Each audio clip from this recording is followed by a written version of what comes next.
Hi, I'm Cynthia, and I've been called the scholarship guru, the scholarship detective, scholarship lady. I don't care what you call me, but I know a lot about getting the money you need to go to college. I first learned in 1990 when my son was applying for college, and he went on to apply to Harvard, Yale, Stanford, MIT, and Cornell universities and was accepted to all of them.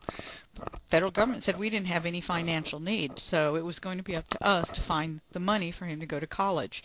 Well, he ended up going to Yale University, got a $100,000 education basically for $6,000, so let's face it, it was free.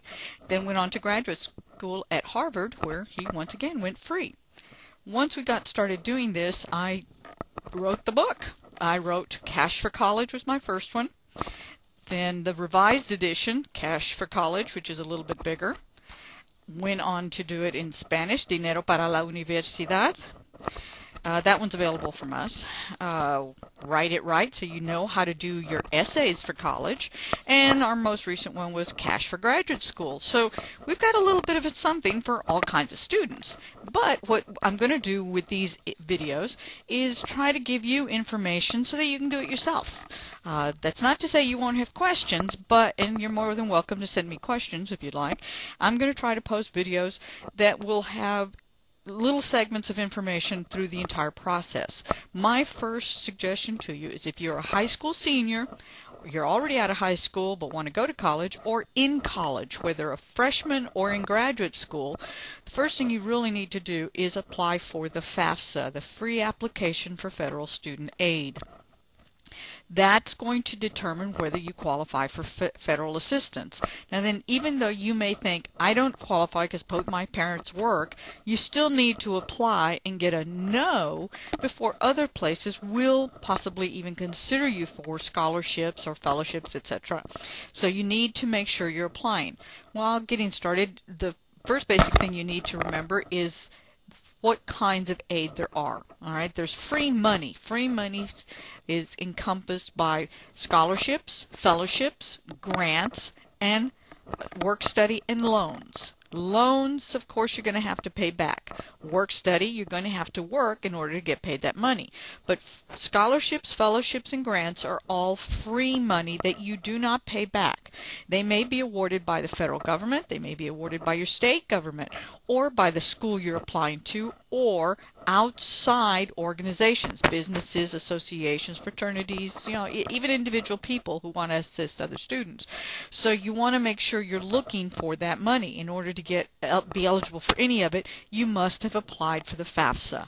Now then, you can go to www.fafsa.ed.gov to get your information. If you're already in college this year, whether a community college, a 2-year, 4-year, graduate school, you need to apply. If you're in it now, you would have applied after January 1st of 2006, and it would have been based on your 2005 taxes. If you didn't apply, there's still time. You can apply now, and you may get something retroactively or get some assistance for the spring semester, which starts in January.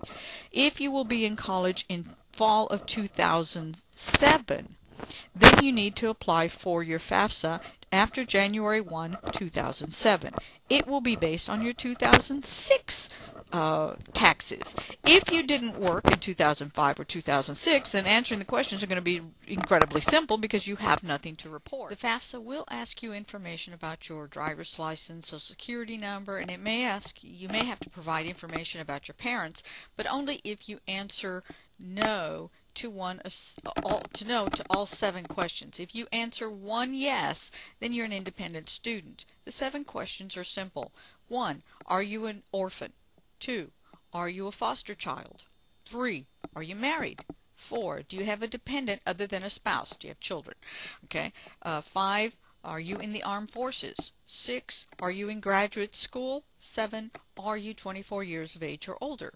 If you answered no to all of them, you will need to provide information about your parents or whoever is the custodial parent and provide their income tax information.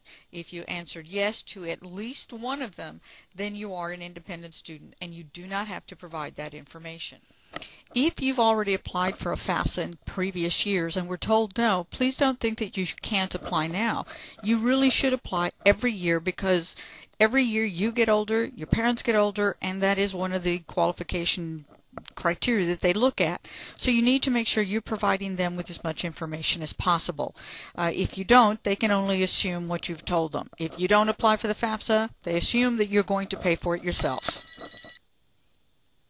If you've got any other questions, please feel free to contact me at scholarships@cashforcollege.com, or look for more of these videos. What I'm going to try to do is cover different phases of the application process in small chunks so that none of them are very long, but you will get all the information you can. So if you've got any questions, please give us a contact via email, and we'll try to answer your questions if at all possible, or go to our website at cashforcollege.com.